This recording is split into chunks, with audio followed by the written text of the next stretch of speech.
So are these dark chapters of Indian history finally not being seen through rose-tinted glasses? We have throughout our lives, when we were in school, learnt Akbar the Great. But our school students now finally, and perhaps for the first time, learn of the siege of Chittorgarh and the massacre of 30,000 Hindus, enslavement of Hindu women and Hindu children, destruction of Hindu, Buddhist and Jain temples, and the spread of Islam through the bloodthirsty sword of Akbar. And these are not our words, Akbar's message after the victory of Chittor. Joining me on India First, Anand Ranganathan, author and consulting editor, Swaraj. Garima Mehra Dasauni is the spokesperson of the Congress Party. Professor Rakesh Sinha is former member of Parliament, Rajya Sabha of the BJP. Sanjay Jha, formerly of the Congress, joins us as a political analyst. I first want to cut across to India Today's Milan Sharma, who broke the story and joins us on this broadcast. Milan, explain the rationale of these changes, and is there merit that only Islamic invaders and their descendants, they are being targeted? What are the changes in this new history book? Well, Gaurav, first of all, these changes were long overdue because the national education policy has brought in these changes now, but a revision was overdue since 2005.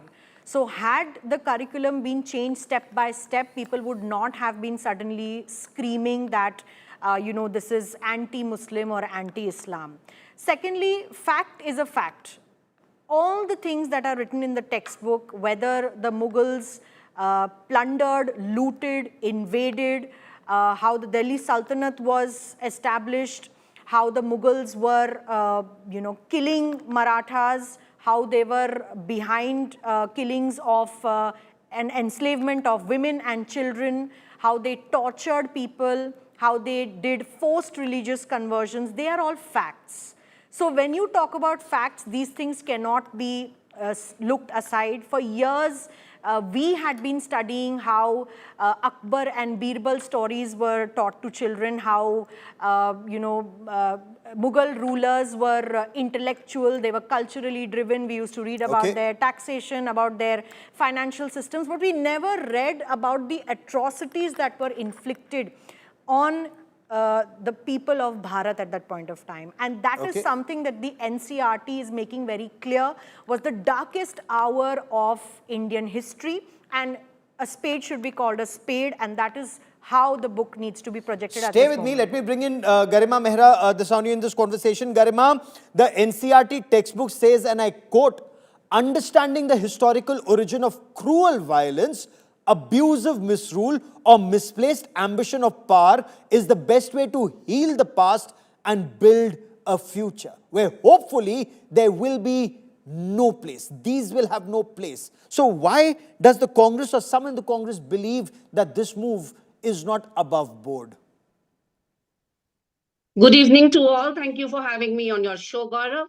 Well, there is no denying that our medieval period had some darkest moments, but the question is, why bring this darkness and frame it in such a sensational way? What good it is going to do to the young and impressionable minds of the class 8 students? I mean, history is to educate, it is not to instigate.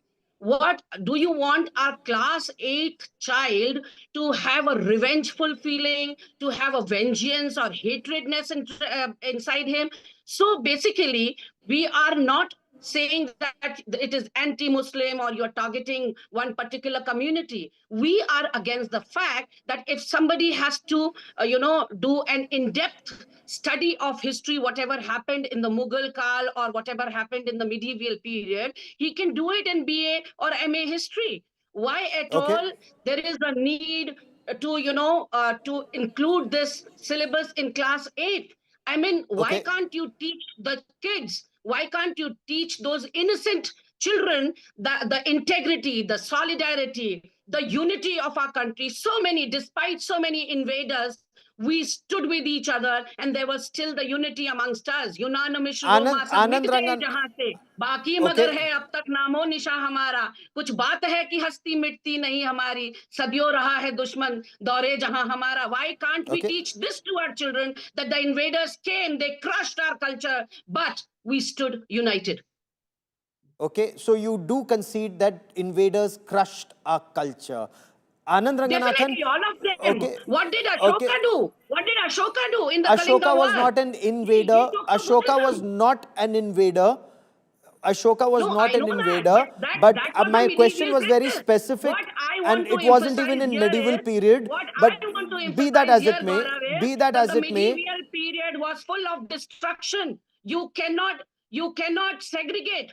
You know, the okay, warriors or the things, you cannot segregate. There are so many examples where, why don't we talk about British colonial power? Why okay, are we sparing them all those harsh words, harsh descriptions? They also, look at the Indians, what atrocities they did to us. Why are we sparing okay. the British colonial period? Fair enough. Anand Ranganathan, you want to respond to these points? Also, Brinda Karat of the CPIM says NCERT today actually means National Communal Education System, and an attempt is being made to hijack history to pursue a political agenda or words to that effect, sir. Good evening, Gaurav, and good evening to my fellow panelists. This is the first time hearing that telling the facts is a form of Islamophobia and spreading hatred. But we are getting used to it. We have been for 75 years. As I say, nations weaken not because of their past, Gaurav, but rather by how they are taught it. And for 75 years, we've been taught to forget historical injustices, to eulogize genocidal mass murderers. So India is a nation that glorifies self-loathing and self-flagellation in equal measure. A nation where people still go and pray at the grave of Aurangzeb, who imposed tax only on non-Muslims, beheaded Guru Tegh Bahadur, entombed Sahibzadas alive, decapitated Sambhaji Maharaj, demolished Kashi Vishwanath, murdered 4.6 million Hindus. Aurangzeb and Babur were Baghdadi and Bin Laden 350 years before ISIS and Al Qaeda. There is no difference between Aurangzeb apologists and Holocaust deniers. Twisted mind in need of medical intervention, but it's not the fault of these demented, brainwashed zombies, Gaurav. It is our fault. It is the fault of what our school textbooks taught them. Tell me, is there a Hitler Road in Tel Aviv? Do you tell Germans, do not read the truth about Hitler while you're in school? We'll tell you while you're in university. This is a nation that hasn't read the authentic biography of Aurangzeb Masir-e Alamgiri that says in 1669, on orders of Aurangzeb, the Kashi temple was demolished. That in 1670, on orders of Aurangzeb, the Keshav Dev temple, the birthplace of Lord Krishna, was demolished, and Aurangzeb had idols brought to Agra to be scattered under the steps of Jahanara Mosque, so they'll be trodden on. So you have in this country Nehru asserting that, quote, Babur was one of the most cultured and delightful persons one could meet. He was a gallant knight. There was no sectarianism in Babur. There was no religious bigotry. This is from Nehru's own book that is prescribed in schools, Glimpses of World History. This despite Babur saying it himself in Baburnama, that quote, I was a wanderer for the sake of Islam and battled infidels and Hindus, determined to become a martyr. But thanks be to Allah, I became a Ghazi, killer of infidels. Another cannot spread by WhatsApp Islamist historians and their white masters, Gaurav, is that Okay. India prospered economically during the Mughal period. This is a blatant lie, disproved by data provided by historians and economists such as Madison, Broadberry, and Custodis. India's I'll share come of to world economics. actually declined after 300 years. Okay, From I'll come to 25%. economics in just a moment, but I want to stay on just these very basics that you have raised and very pertinent points that you've raised. Sanjay Jha, you heard both the Congress Party spokesperson and Dr. Anand Ranganathan that do you learn one history in school and then another history in college? Throughout our school lives, we've learned Akbar the Great, but clearly history shows he was enslaving Hindu women, he was enslaving Hindu children, he was breaking Hindu, Buddhist and Jain temples, spreading Islam through that bloodthirsty sword. And there is no greatness in any of this. So school students can't learn Akbar the Great and college students learn of the real Akbar. Gaurav, good evening. It so happens by coincidence that I'm a student of both economics as well as history. So I'll give you a very frank perspective. There is history, and there is one truth. However, we all know that there are going to be ideological differences between not just political parties in a society. There are people who are conservative. There are some people who have a more forgiving disposition. There are some who look at a different aspect of India's past. And, you can call it rose tinted, or you can call it, a degree of venomous prejudice. It can take any kind of shape. I am very open as an individual and as somebody being in politics to listening to both sides of a story. The first assumption that we need to understand, and to your viewers, whom I hugely respect, is that no individual in the world, today or in the past, is monochromatic. There's no great, because everyone has a dark side. And if someone is bad, they also have a side which may be extremely appreciative and very something that we can be, kind of inspired by. So, human beings are complicated, political leaderships even more so. So here is my point. The reason why you are finding such an criticism of the NCERT is largely driven by what I call as the environment that we are in at the moment. And I'll give you one example. I'm very open to any interpretation of history. But when I have people from the BJP, and you're talking about very tall leaders, Anand is a well-read man, and I would invite him to comment on this as well. When you have leaders from the BJP who say that the Taj Mahal is a construct of traitors, when you have leaders from the right wing who say that actually it was never a tomb or a mausoleum, it was actually founded on a temple. When you have people saying that end of day, one of the modern 7 wonders of the world, which attracts 6 million tourists, actually is not to be even respected and talked about because it is part of our past, it tells you that we have a problem. And that problem is that we are running away from our past. And nobody is going to deny that all the emperors that have been mentioned, they did commit horrific acts of violence on women, children, including temples. Nobody's going to deny that. But can we also not deny But that the was Prime it Minister, mentioned in Mr. our Modi, history books and so everybody far? speaks from the Red Fort for a reason. There's a reason Was why you speak from the was Red it Fort. mentioned in our textbooks all along? Or were we taught Akbar the Great, and we were taught not as much, and perhaps for the first time, I have Professor Suraj Yadav also joining me on the broadcast. Perhaps for the first time, we are also learning in our school textbooks in great detail about the indigenous resistance to invaders and their descendants. But Professor Rakesh Sinha respond to the criticism that these are seeds of communalism that are being planted, and very early in school, highlighting these historical brutality of invaders and their descendants. The history written in the last 7 decades before the BJP came into the power, not based on the historical perspective, but it was an ideological construct. And this ideological construct had 3 components: colonial philosophy, Nehruvian idea, and Marxist ideology. All these 3 hybrid created the Indian history. I have a simple question. Any rule or any government is known by the social philosophy it follows. What is the good work and bad work? I am giving an example. In my village area, someone killed a young lady's father. And after that, he reached to that lady, that young girl, to arrange the marriage. Then someone can ask that you have to explain both the good and bad side. The bad side is that he killed, and good side that he is helping the marriage. So here the basic philosophy of the Mughal rule was the brutality on Hindus, conversion of Hindus, destruction of the Hindu temples. So India's basic philosophy, fundamental philosophy of the unity and the cooperation, that multiculturalism, was destroyed by the Mughal rule.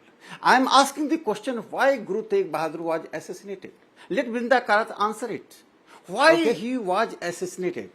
Just for land, for the state, for jamindari? No, not at all. He stood for, I say he stood for the right of freedom of religion.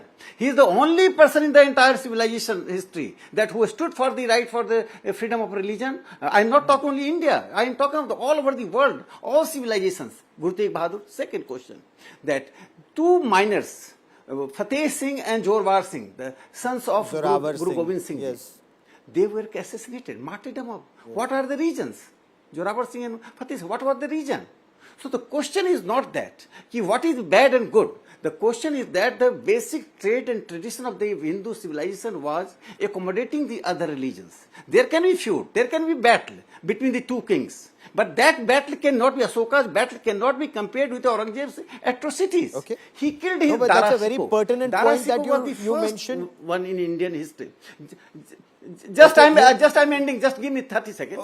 Dara go on, Shikoh sir. was the first man, these pseudo-secular call of the Ganga Jamuni Sanskriti. He innovated the Ganga Jamuni Sanskriti terminology and the narrative. And he was killed because he translated Upanishad. He was a practicing Muslim. He was not the non-practicing Muslim. He was killed by Aurangzeb. So it was not merely the battle for power. Power battle. It was also the philosophy which he wanted to impose, and that's why NCERT, Nehruvian NCERT could not erode the oral history of India. Oral history of India remains so powerful that it dominated, ultimately it prevailed, and telling truth to the children is not a crime. A crime is that not telling give me the a truth. moment, give me We a moment, have I want tell to the get, truth I the want to children. get, They were the yes. butchers, killers. Okay, Gaurav, there's may I? breaking news. Breaking news. Yes, I'm coming to you. NCERT has just reacted. Before I come to Professor Yadav, I would just want to bring in what the NCERT has said in that statement. And Milan will just get us details. Milan, the textbook attempts to provide an idea about geography, history, both medieval and modern, economic life and governance of the country from a multidisciplinary perspective in an integrated way. Milan, bring us details what this means, and perhaps does this answer the question that Garima had raised, that why only Mughals and why not the British? Well, Gaurav, this statement that has come forward from the NCERT is clearly saying that they want children to understand about our past between the 13th to the mid-19th century, and how the various events of that period have helped to shape and influence the evolution of India that is today. And the aim has been to consistently avoid attempts to load the child with too much information and to develop a critical understanding of the subject. And again, they say that because this is being presented in a comprehensive manner and the holistic learning of the textbook is more important, facts have been presented in this textbook based on well-known primary, secondary academic sources, which obviously says the note that they have put that this was history's darker period on page 20 has been added for the benefit of the readers. Also, Gaurav would like to add, many would question why this kind of Mughal or Delhi Sultanate brutality is being shown in class 8. Well, the NCERT syllabus makers feel that class 8 is the last year of the middle stage school, and then you enter class 9. So there has to be a context, there has to be a background to what you're going to study further. And that really was missing in the previous textbooks where we only learnt the culture and the history, but we never learned the brutality. We never learnt about how much we suffered during that reign, and that is the reason that NCERT brings a comprehensive syllabus. It's not just on Professor Yadav. Yeah.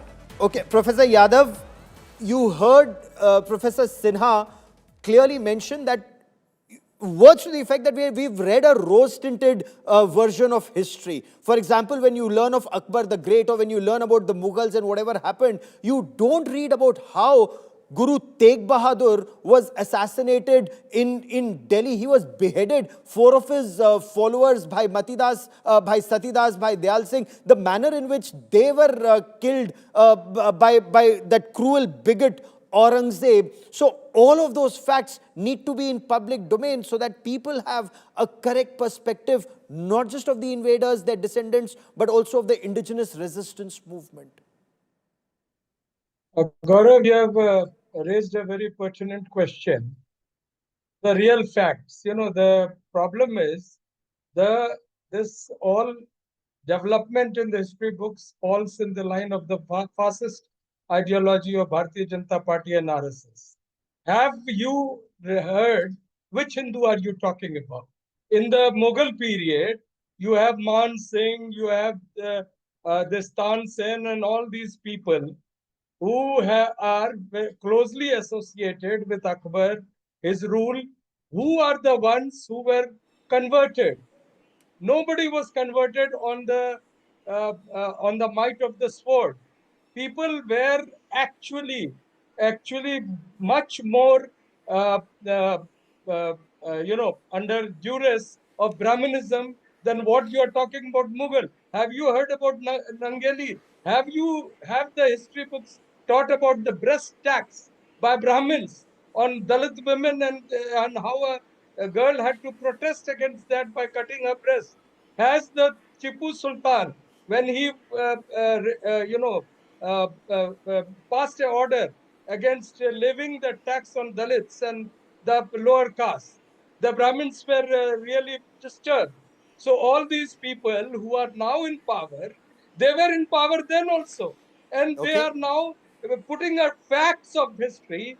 And all these years, in world over, you discuss about the ideological and various interpretations of the accepted Sir, facts. But here the the point whole that you are facts are making is the nobody point was what I'm converted making is under the sword. Why no was the Guru Tegh point Bahadur? I'm Why was Guru making Tegh is Bahadur no assassinated why are you in just Delhi, talking about in Tegh Bahadur? outside Chandni Why Chowk? why Why do why you have aren't Gurdwara you Sisganj? I'm talking sorry. about You no must why answer. aren't Why you was Guru talking Tegh about Bahadur the Gaurav, give me 30 assassinated? seconds. and you have just mentioned do you know how Pushyamitra Sung, how did he kill the Buddhist So monks? you'll go back Have to that been Pushyamutra talked? Shung, but you will not talk about Aurangzeb No, we assassinating will Guru Tegh talk. We Bahadur. will talk, but we will But you're not allow not. you to My question to you was very specific. you will My not question to you was very specific. But anyway, Anand Ranganathan wants to quickly come in, as does Professor Rakesh Sinha, and then I'll come to Garima also. I want to, diverting this debate from the points that I am raising, sir. Permit me to raise a no, you are point. not raising the I point. raised a point. You said it's a pertinent point, but don't worry. Be that as it may, Anand You are Ranganathan, talking you about wanted to Muslim respond. atrocity. You wanted You are to. Gaurav, not talking Yes, about Brahmin only, atrocity, which only is Gaurav, Anand still going on. Ranganathan. Gaurav, Anand Ranganathan. the tragedy is not that a student is spreading these blatant WhatsApp lies. The tragedy is that a professor right now on your panel is spreading. There is no such thing as the breast tax. It has been proven time and again. Historically, it's a figment of the imagination of these people. But let me not waste my time there. I want to appreciate what Sanjay Jha said, because what he says is right. Every king, every leader had a shade of gray. Now, it is, according to him, in his words, it is also important to appreciate the good qualities. But then I ask, A, it is not bad enough that we've hidden the bad qualities of all these emperors. Tell me, what do you want to appreciate in Hitler? If you believe Hitler also had a shade of gray, would you say that Hitler was a fantastic watercolor painter? No, there are some things that have to be condemned. And as far as the Congress leader is concerned, immediately she resorted to whataboutery, saying, well, you're talking about the barbarism of Babur. What about the Hindu king Ashoka? What about his? Well, the tragedy, again, the irony is that in our school textbooks, we aren't even taught that when Ashoka perpetrated killing lakhs during the Battle of Kalinga, he was already a Buddhist for 4 to 8 years. We have been taught that he saw all that devastation and converted to Buddhism. I'm sure the Congress leader doesn't even know that he was already a Buddhist king. This is the tragedy in this country. Quick We rejoinder to shy away Anand. from telling the truth. And Okay. unless we do that, unless we show the truth, I'm afraid it is back to square one. Okay, quick rejoinder. You wanted to come in, Sanjay Jha, before I go to the next point, which is equally important. Go on, sir. Yeah. Anand raised a pertinent point about Adolf Hitler. And in fact, I wanted to talk about this subject. If, I don't know how many people have visited the concentration camps in Germany, but I think we should get inspired by the way the Germans have done it. I've been to the Dachau concentration camp. I haven't been to Auschwitz. But, Gaurav, here is a lesson for us that end of day, you should never run away from your past, good, bad, or ugly. The Germans have still preserved the torture cells and those horrific gas chambers as a reminder that we should not make the same mistakes again. And here is my point on your program, and maybe Sinaji can comment on it as well, that why do we, like for example, in Amritsar, every time I've gone to Amritsar, you pay homage at the At Jallianwala Jallianwala Bagh Bagh. Memorial, Yes. right? I can tell you that in 1984, more people died actually during that horrific Sikh genocide. Similarly, in Gujarat 2002 riots, More people died in the pogrom that happened. Why are we not having the courage to accept today about Muzaffarnagar, about Delhi riots, about Manipur, about any of Okay. the riots of the Since the past? debate today Why is this don't we history have the book, courage to have a since the memorial for debate all today is those this who history have book, died I an will stay innocent on this death? history book because Garima Yes, Mehra Dasani, we can go why not this and why not that, but can we restrict ourselves to this history book for the debate today? This history book also talks of the valor of the brave Ahoms, the fierce warriors who never let invaders set foot in their territory. And that's been mentioned for the first time in this book. General Lachit Borphukan and the defeat of a far superior Mughal army. Isn't this good that it's finally being mentioned that history is not just about one dynasty here or there? It's a more holistic nationwide approach, madam. Exactly. You have answered my question, Gaurav. That is what I mean to say, that India's greatness lies in the rich plural past. You cannot just, segregate it into vilifying or, magnifying a community's ancestors and their deeds. I mean to say the disclaimer, the two-line disclaimer that nobody today is responsible for what happened in the past, because the makers of this syllabus knew what they are doing to the young minds. My only question is why these small kids have to undergo your dirty politics, and they are, used as a tool for your communal ideology. Why are you doing this to them? This is my Okay. question. And Professor Rakesh Sinha, secondly, quickly Gaurav, let respond me to let a me ask political you one question thing. being raised. Gaurav, one last question. Gaurav, one last question. One last question. Here, everybody is emphasizing on facts being facts. So it was a fact that Shama Prasad Mukherjee, Savarkar, Atal Bihari Vajpayee, they Again, all can wrote I restrict letters to the myself to Britishers. this book They today all wrote and we will letters come back to to the other Britishers points, but pleading for okay, I want to forgiveness bring in, I am during sorry, I'm our not letting freedom anybody struggle. digress from Shouldn't this they be a book, part which of is this the book? subject of the Shouldn't, debate shouldn't, today. But shouldn't, Rakesh Sinha, quickly shouldn't respond to the point shouldn't raised by those Garima. letters be a part of this book also, that Shama Prasad Mukherjee and Savarkar were Gaurav, pleading for I forgiveness? stressed it that, oh, That's, but anyway, say, it is tragedy it's that modern Indian history, as my colleague points out, but go it is on, tragedy that go on, sir. it is tragedy that they are comparing Mughals with the Muslims. Then the colonial rule was basically Christian rule. So we should not talk about the Jallianwala Bagh Kand because General Dyer was a Christian. Then you will say that you are hurting the Christians. It is not the matter of the religion. It is a matter of the religious philosophy of the Mughal. The religious philosophy was the atrocities of the Hindus. We are the nation state not born in 1947 or 1857. We are a nation state with a civilizational history. It was an attack on the civilization, and every child, even the class 3 children, should be taught that Aurangzeb was a butcher, and we should prepare our children for the future history, for the future civilizational consolidation. We cannot tolerate. India was divided so many times. India had been attacked so many times, and so many invaders came. The multiculturalism does not mean that I am quoting Vinoba Bhave. He used to say Bhi Sanskriti or Hi Sanskriti. Bhi means this is also. He means this is the only way. So it is a battle between the only way and the one of the ways. Indian tradition is the one of the ways. And they Professor are supporting, Yadav, I don't Professor know Yadav, why Indian Marxists and Nehruvians have so much love for the Mughals.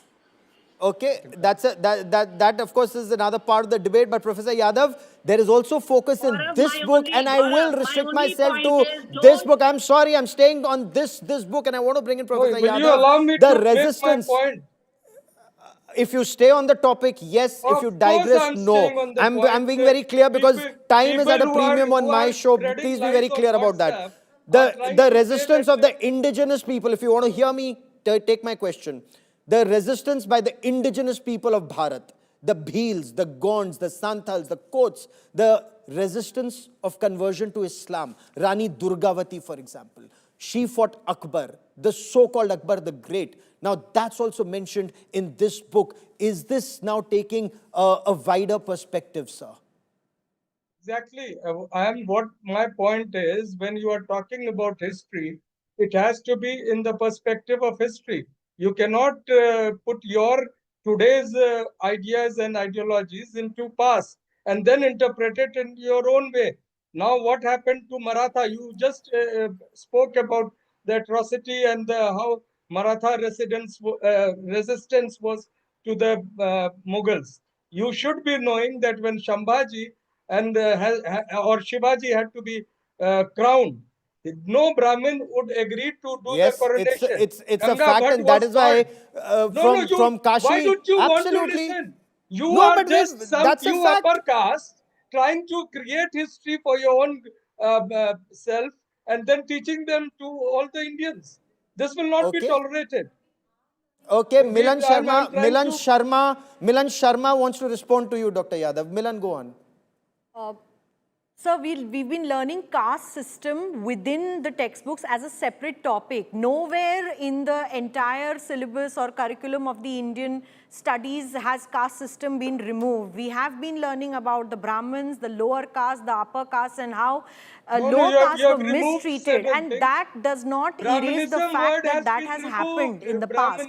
But that does not mean that we confuse it with how, the Mughal history and invaders came in and, meted out these brutal atrocities on people living here. And for generations now, we had been reading about how the Marathas were defeated. We were reading, and the narrative was just the reverse, that the Marathas were defeated, and we never read about it in such a way that the Marathas tried to fight and fight again until Not they were just tortured. fight and fight again. They ensured that the Mughals were defeated, which we've never been taught. What we've also not been taught is the fact how the Sikhs rose and how the Sikhs, the indigenous resistance movement of this country, or how Jahangir tortured the 5th Sikh Guru, Guru Arjan Dev, how Aurangzeb ordered the beheading of the 9th Sikh Guru, Guru Tegh Bahadur, and the assassination of the 4 Sahibzades. All of that must be taught and in the correct perspective. I've run out of time for facts to be known. Those who don't learn from history, I will tell you what is the motive, madam. Those who don't learn from history are condemned to repeat it. So let's not repeat history. That is something that you must learn. Learn from history so that once again you're not condemned to repeat it. But that's a debate for another time. I've run out of time on this part of the debate.